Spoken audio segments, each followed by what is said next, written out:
Hi, I'm Bill Patton with 720 Degree Coaching, and this is a USA Tennis Coach interview, and it's my pleasure to have Delaine Mast, the National Program Director for the WTT, but I understand she wears a lot of hats. Some of them are visors. She has a bandana, but then her 10-gallon hat is World Team Tennis. And then one other thing that's kind of interesting is if you look closely, you can see that in the interview, Delaine is taller than me.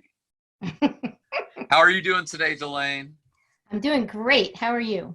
I'm doing quite well. All right, so we're going to have a conversation, that might go up to an hour here. And tell us a little bit about your background and how you got started in the game. I am a product of my father who wanted an athlete. I was the oldest child who probably was supposed to be a boy. So I say now, since we're into the American development model, I was the ADM back in the 70s when we were, actually girls didn't play a lot of sports. We were just getting into a lot of sports. And if they found a good girl that could play one thing, they grabbed you to play everything. So I basically played, I went from season to season. I played basketball, I played softball, I played tennis, I played volleyball. And I just stayed at school after school every day until 6 o'clock, and my parents would come pick me up. And in the summer, my dad would coach me. So tennis ended up being the only thing that he could not coach me in. So that's why I gravitated toward tennis as I got older. Good move. I didn't want dad, and then dad officiated. Mom and dad both would officiate in sports as well. So I just started gravitating toward tennis. I wanted to go to the University of Tennessee. I wanted to play basketball for Pat Summitt. That was my lifelong goal. And when I got there, she said, "Your defense sucks and you're too short." So I went and walked on the UT tennis team, which I had no idea that being around someone like a Mike DePalmer Jr., a Paul Annacone, a Michelle DePalmer, a Mel Purcell, a Rodney Harmon, you name it. Wow. Yeah. I was around some of the legends of the game now that we're all getting older. We're all still in the game. And that's one of the things we kind of tease about now, is because somebody, which is probably Coach DePalmer, rest his soul, yes, gave us the love of the game and kept us in it, because we all found a place in tennis that we love and we're there. And it's because we have a passion for it, not because it's just a job. Okay, so lesson there is look at the ongoing influence of Mike DePalmer, a community of people who believe in excellence, because the people you named, they are legendary, and hopefully, and in reality, not in their own minds, right? We have some legends in their own minds around. I vacillate between that and other things, but no, that's terrific. And it's a great lesson for coaches. Never underestimate the influence that you can have by spurring people on to love the game. Absolutely. Okay. So, and you don't even have to be a good player to do that. Oh my gosh. Well, I was never I was an okay player. I got to 5-0. Okay. I played 5-0 tennis. Not anymore, but I played 5-0 tennis. When I walked on the Tennessee tennis team, our girls were top 20, and I was never going ahead of number 6. So I worked my rear end off. I did everything as part of the team. We used to joke that I had the best grade, so I kept the GPA up. There you go. But it gave me the opportunity to serve on the student council athletic board. So I got to sit next to Pat Summitt in meetings. I got to sit next to Johnny Majors in meetings. And everybody would come to me asking me for help on their homework. Well, okay. So lesson number 2, you don't have to be the number 1 player on your team to become an influential person in the tennis world. Absolutely not. That is Okay. absolutely correct. All right. So yeah, I mean, a lot of that's my story too. So that's a lot of fun. All right. Now, maybe I should start asking the real questions now. Okay. So yeah, believe it or not, there are actually some scripted questions in this interview. What brought you to where you are now? Let's think most recent past. So how did you get to become so well entrenched with WTT? My story with Billie Jean and World Team Tennis, I came here from Washington Tennis Services to Lancaster, Pennsylvania. I had worked for WTS. There may be some old people out there that might remember those days. And he was a management company. And every summer, he would send a bunch of pros out to country clubs that he would contract with. And when I graduated, he brought me into the office and said, would you like to coach college tennis? George Washington University is looking for a women's coach. And at 23, I said, sure, I'd love to coach college tennis. Let's give it a try. Little did I know that that was probably not the best idea at 23 to coach girls that were a year or two younger than you, and deal with a lot of the issues that I was not prepared or trained in how to deal with. Had nothing to do with tennis. It had to do with life skills. And they needed help with life skills, and it was the same life skills I needed help with. So it was very hard to do. And I knew that very quickly, and then ended up going into Hempfield Sports Complex, which is a place in Lancaster, Pennsylvania, and became the facilities director. And that's where I met Hold on a Billie. second. Wait, listen to this sound. Do you know what that is? That's fast forwarding. So bring it up a little closer to the current. Okay. Last couple of steps. Yeah, because this one, I mean, that was beautiful. We're getting so many incredible details. And but let's Okay, cut to the chase. Yes, I met Billie Jean at Four Seasons. I said to Billie, I love what you do. I love what you stand for. If you ever need any help, call me. 2 weeks later, she picked the phone up, called me and said, hey, I'm starting this thing called World Team Tennis Recreational Leagues. You want in? And I said, I'm all in. And that began our 35 plus years of helping people grow the sport. And that's basically where I am today. That's what it is. I'm a networker. I help people grow the game. That's awesome. Lesson number 3, pick up the phone, call people and ask for help. Absolutely. You could be beginning a 30-year plus positive relationship that, influences the game for the better over the long term and spreads coronavirus, right? So maybe I shouldn't tell jokes about that, but and let's say lesson 3A or 3B, whatever you want to say, pick up the phone when people call you. Yes. Don't let everybody, answer the phone. Everybody looks at it. I don't know that number. I'm not going to answer. Answer your phone. Yeah. So your position with WTT is essentially what? I run the United States and anywhere else we decide to try World Team Tennis. We've tried in several different countries. I'm on the recreational league side. I call it the community side. So helping people figure out where they need a program, what holes they need to fill, what courts they need to fill, and how do you do that? And I do it through co-ed teams because I believe teams are everything. That was one of your questions. What's the biggest initiative that will help us moving forward? It's teams. The U.S. is a team sport country, and the more we get people playing together with their friends and with men and women and friends and spouses, the better off we are. The more people will have fun. Yeah, no, that's awesome. I mean, there's nothing there are a few sweeter sounds than, hey kid, I want you to join my team.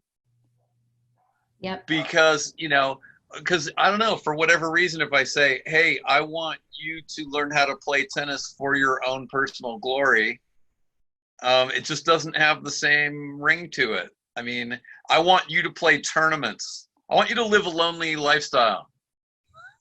So, yeah. Though, you know, it's interesting. I mean, if we could go back and start completely over, I would love it if World Team Tennis was the way things were, because I don't know how many times I'm running a junior program and I've got my boys who are going to go play, and the girls would love to watch them play, and the boys would love to watch the girls play, but they don't get to because they play on different days and they travel, and they only by coincidence do they sometimes get to see each other play. I love doing interclubs with juniors where we play singles and doubles and mixed doubles. Oh my goodness, mixed doubles, right?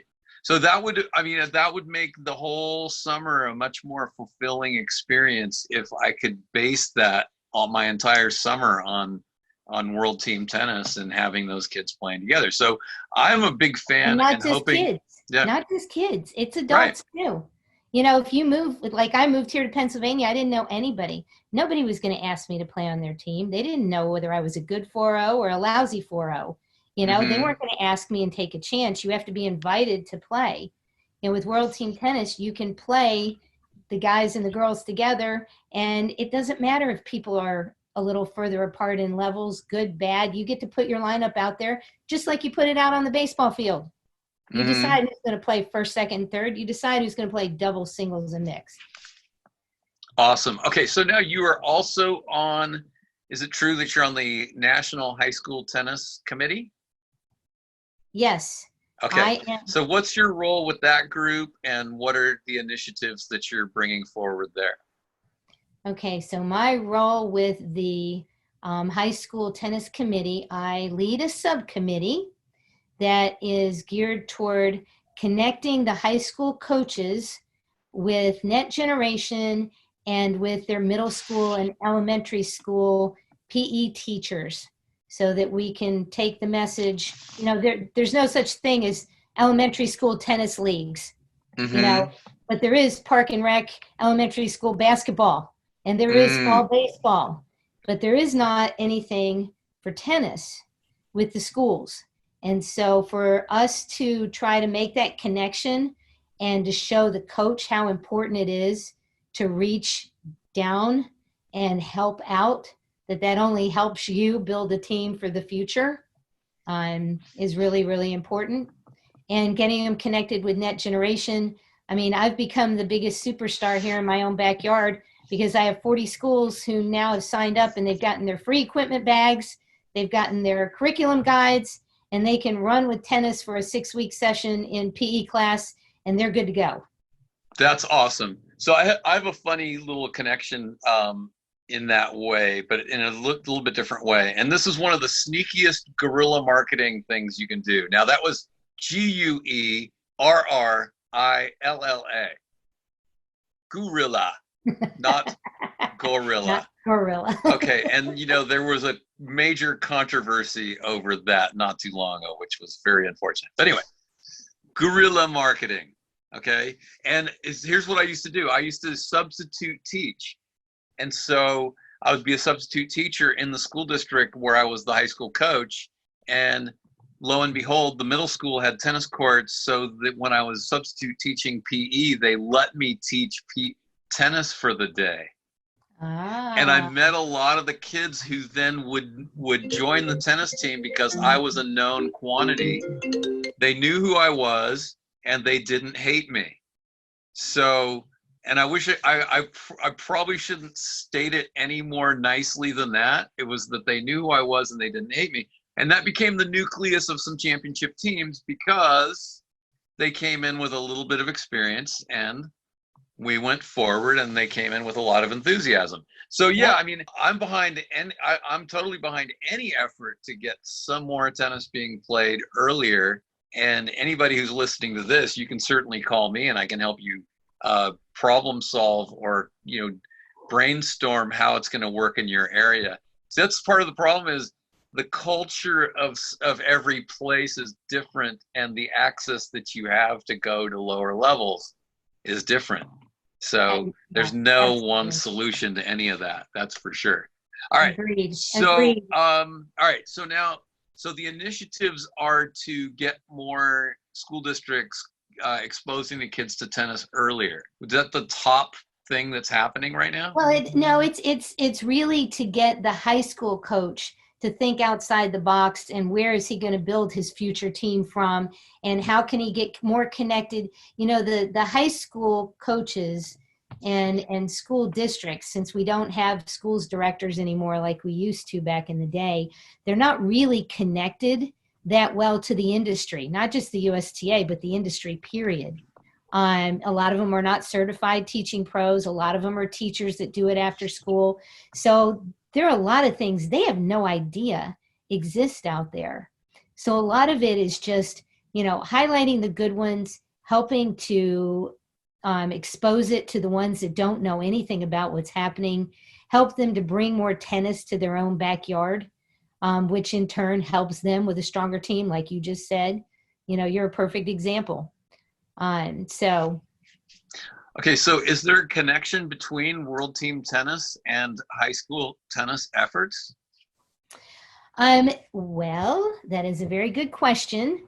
We as in World Team Tennis, if I put my World Team Tennis hat on, have gone, we started 10 years ago. Billie Jean and I went and met with the CIF, which is the big high school group in California, and talked to them about offering a co-ed season, because Billie played CIF tennis growing up, you know, offer a co-ed season between the girls and the boys seasons.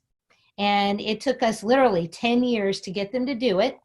And we are in our 5th year of actually running World Team Tennis high school leagues within the CIF in the San Diego area. We're getting Orange County on board. And we now do some events with different areas of, you know, where I know coaches, where we've got connections where they want to do something. Yeah. You know, and it's become the format for junior team tennis. And that was by design. USTA and World Team Tennis decided, why create two different things? Let's just play co-ed team tennis, use the World Team Tennis format, and play junior team tennis.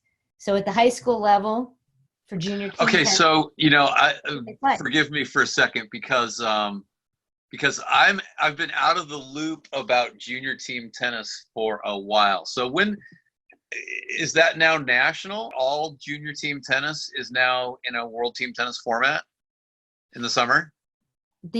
all of these section championships that are run by the sections, the 17 sections, those section championships are done on a co-ed World Team Tennis format, with the, I should say, with the caveat of, they don't use the substitutions. They use the coaching, you know, so they have a modified version, but at the end of the day, it's co-ed teams competing in doubles, singles, and mixed, total games won. So there's a few things they don't use, but for the most part, they do.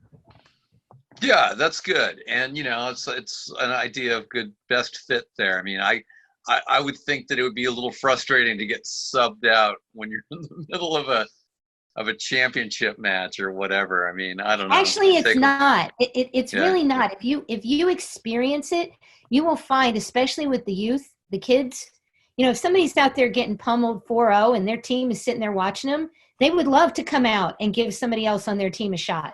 If somebody's up, you know, 3-0 and they're winning every single point, for a coach to say, hey, you know what, time for somebody else. You step off and play a supporting role. Time for us to give somebody else a leadership role. It actually works really well. Yeah, that's a different way of looking at it. But yeah, so now, that's a really great connection. I'm glad to see that, and I'm hoping to get my club to the point where I've got juniors who then can go and play in that. That'll be terrific. Right now, we're in a very beginning phase of getting some beginners to become intermediates. But anyway, now what are some of the other initiatives on the national level that are happening in high school to boost the level of play, increase the amount of education for coaches, or anything along those lines? We have rekindled a relationship between USTA and the National Federation of High School Coaches. because there wasn't one. And that's very important because the National Federation of High School Coaches deal with all sports. So tennis should be one of those sports where we work with them and not independently. So that has been huge. Lindsay Atkinson, who runs that organization, is on our high school tennis committee. So she actually has a seat at the table. She has a voice. And one of the things that has been really interesting, the project that we undertook was there's a subcommittee that has gone to all 50 states and looked up their high school regulations because, as you know, all 50 states, they're independent. They make their own rules. They decide how they're going to run their conferences, if they're going to have state championships. Some don't even have state high school tennis associations for coaches. I think there's maybe half, maybe less than half. But they basically put down all the rules for all 50 states regarding high school tennis. And that has been extremely helpful. You won't believe how many coaches have been able to go to that and look up what their actual rules are, not just what the rumor mill is, talking about at the time, whether or not coaches can work with the kids off season or not. Right. Things like that has been really, really helpful. And just being able to share our rules, which, believe it or not, were really not shared. The National Federation usually helps write the rules for the other sports. They don't write the rules for tennis. So there's a disconnect. So just being able to provide those guys with the friend of court and, the rules, the code of conduct, things like that has been extremely beneficial to just make those connections so that they can then turn around and make those connections with all the athletic directors, all the state reps, and then down to the coaches. Yeah, that's terrific. So, what about the inclusion of UTR in high school tennis?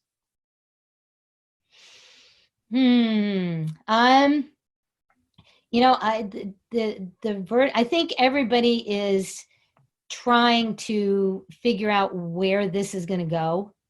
I think it had a very good start. It will be interesting to see where UTR itself goes. They've changed the model from when it began, and they now have verified and non-verified. So you have to figure out whether you're playing at a verified event or a non-verified, and where your results count and all that kind of stuff. That has made it more difficult than it was in the beginning. So I don't know. I have no idea. I can't speak for them. I can just tell you that it's made it a little bit tougher because some of the schools are counting their results for high school tennis in UTR, which it helps those kids, count every match they played.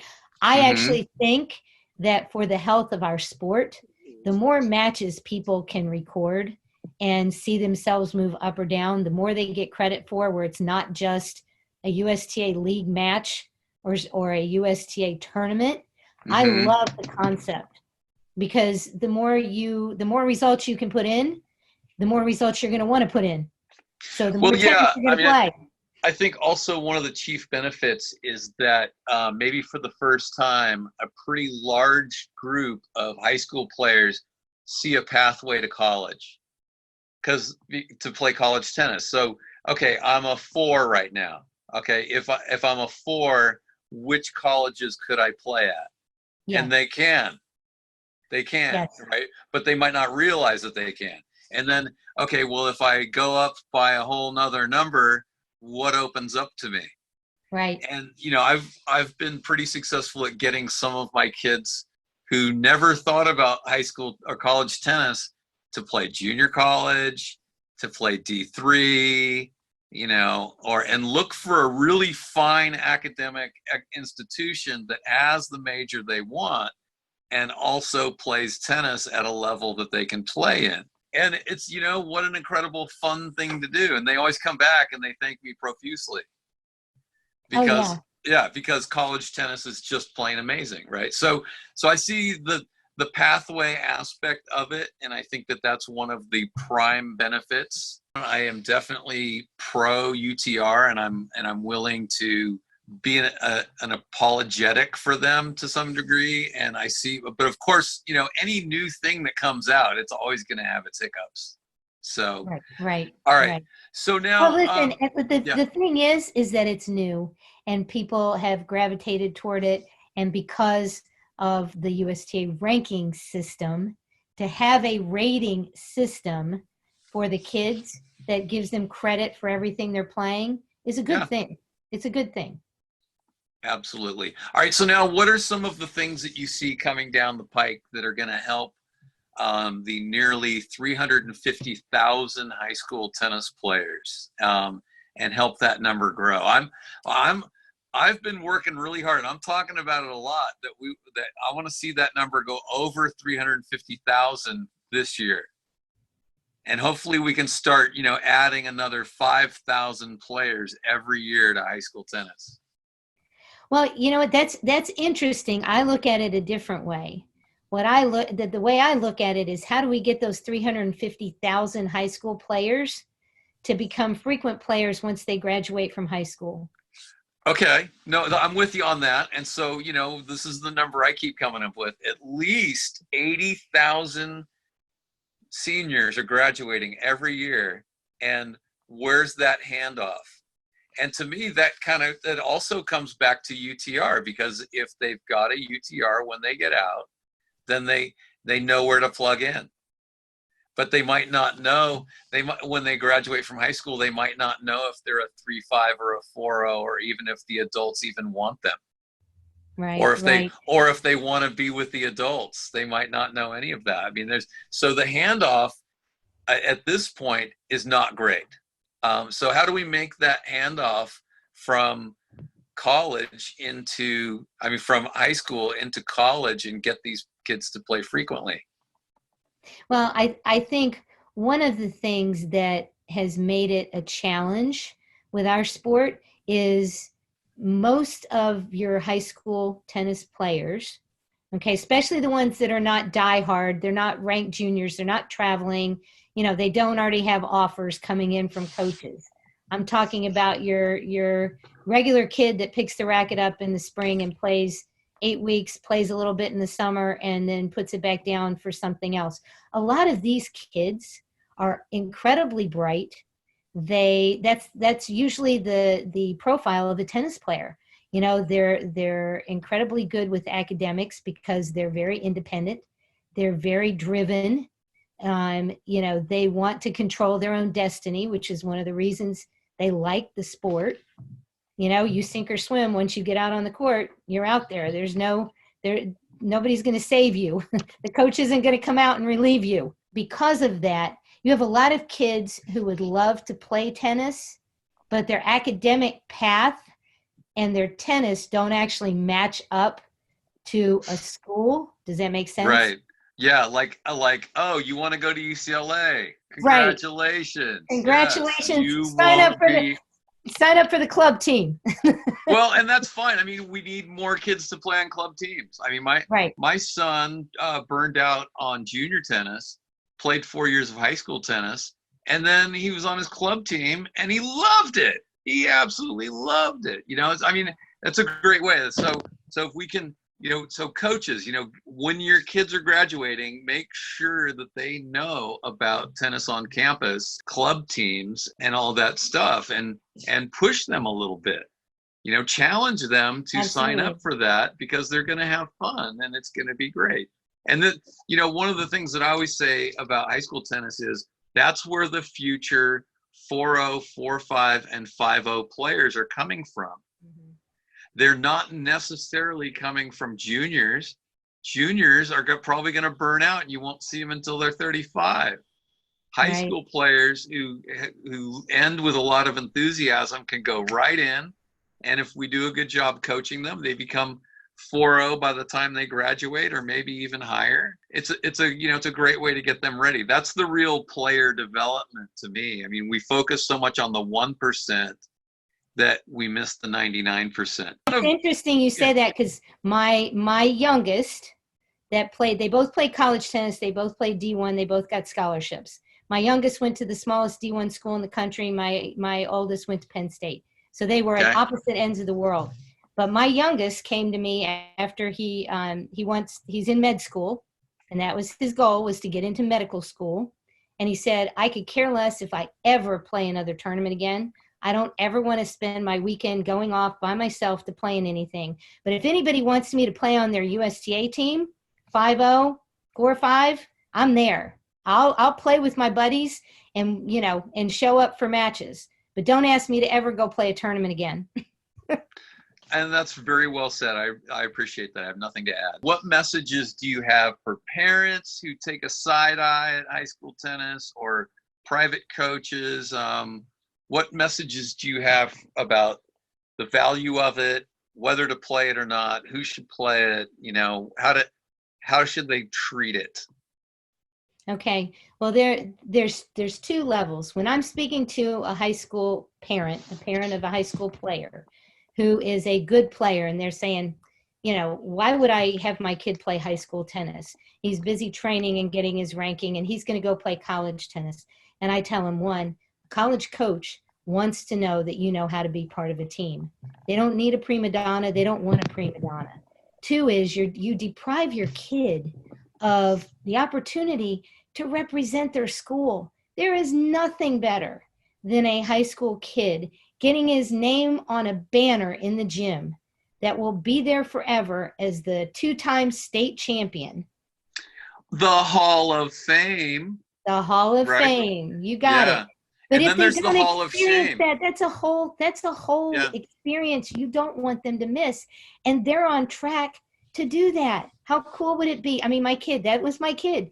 My kid's whole goal, he would go to Vandermeer's and go to school in the fall, and he'd come home and play for his high school in the spring and go to school at the high school, and he'd play the state championships, and he would help his buddies get better, and he would fight through the crappy weather. But at the end of the day, when they raise that banner in the gym, that is the thing he is most proud of. That is awesome. And yeah, I mean, and consider a kid who goes to their 10-year reunion and their team didn't win the championship, and then they see the former teammates they would have had, and they didn't win it, but they were just missing one player that could have made all the difference. Whether are really good messages for, say, private coaches and who are, let's say, worried about losing income because their players are off playing high school tennis? Well, to keep a kid interested in the game, you have to provide different experiences. You've got to, you have to balance the winning and the losing. You give them the challenges where they're going to go get knocked down. We used to call it, what was it, a triple bagel? When you go to nationals and you'd lose singles, you'd lose consolation, and you'd lose the doubles. So you'd come home with that triple bagel. But you'd work your tail off, to get back there and not do that again. In high school tennis, depending on the ability of the kid, gives them a chance to shine, and it gives them a chance to work for someone else.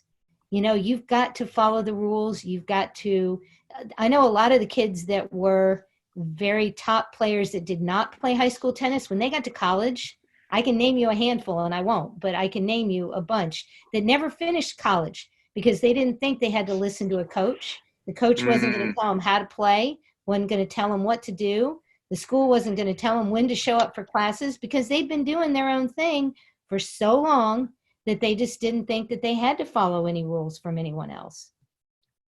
Yeah.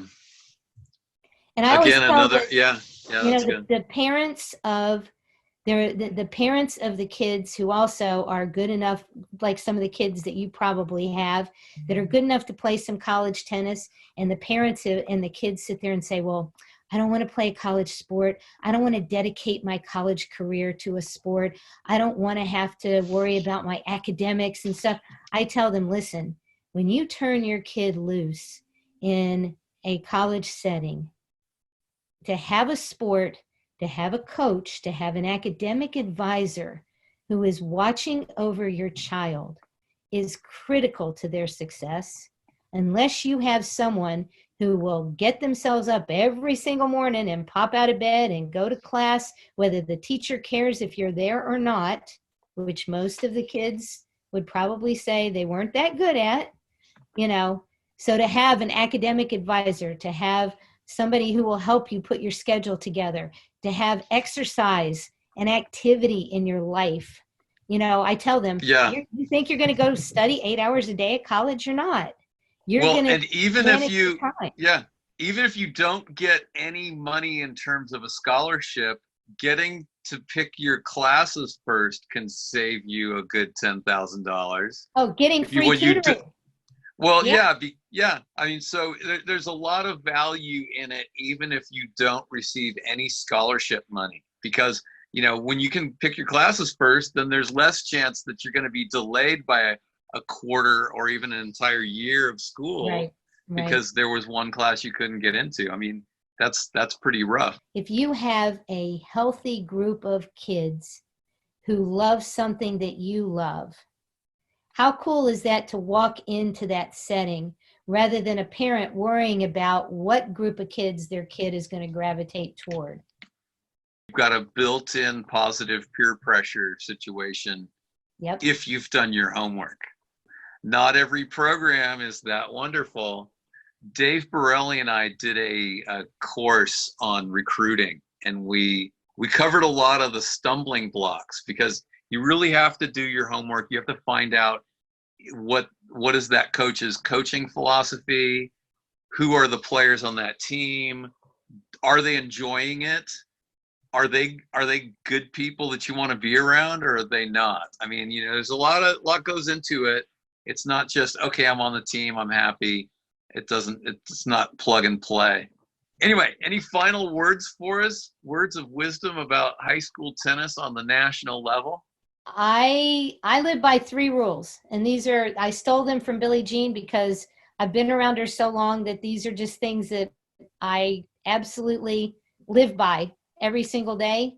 So any chance I get to tell somebody else, I Okay, tell them, because I here we think it go. makes a difference. Okay, so number 1, relationships are everything. Relationships are everything.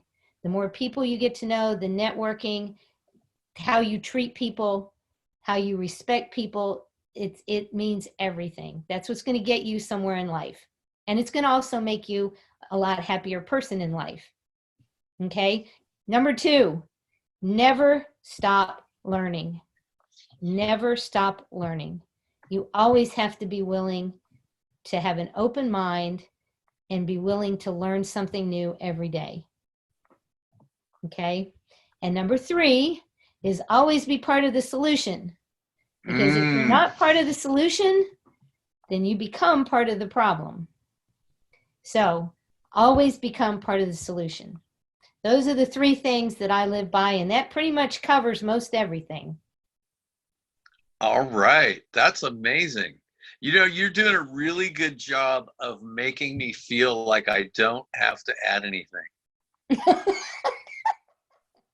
Well, I could talk about this forever. I Okay. love this stuff. I mean, this is what life is about, Well, and people who watch these interviews know what I'm talking about, because I always like to fill in the missing piece, and that didn't happen here. So that's yeah, I'm not sure what to do with myself. But anyway, so one thing I want people to know is I would like you to invite me to come speak at your thing on high school tennis, and you should probably also consider having Delaine come and speak at your thing, right? And then when if you're in a state that doesn't have a high school tennis coaches association, why not take a vacation? Go to Florida, go to Texas, come to California.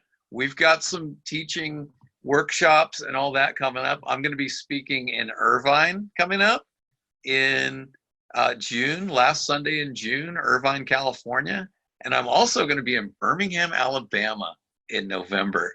And I would love to go more places. So fly me out there, and I'll come work like a dog. I'll speak for 4 hours and or speak 4 different times in 2 days, or whatever it takes.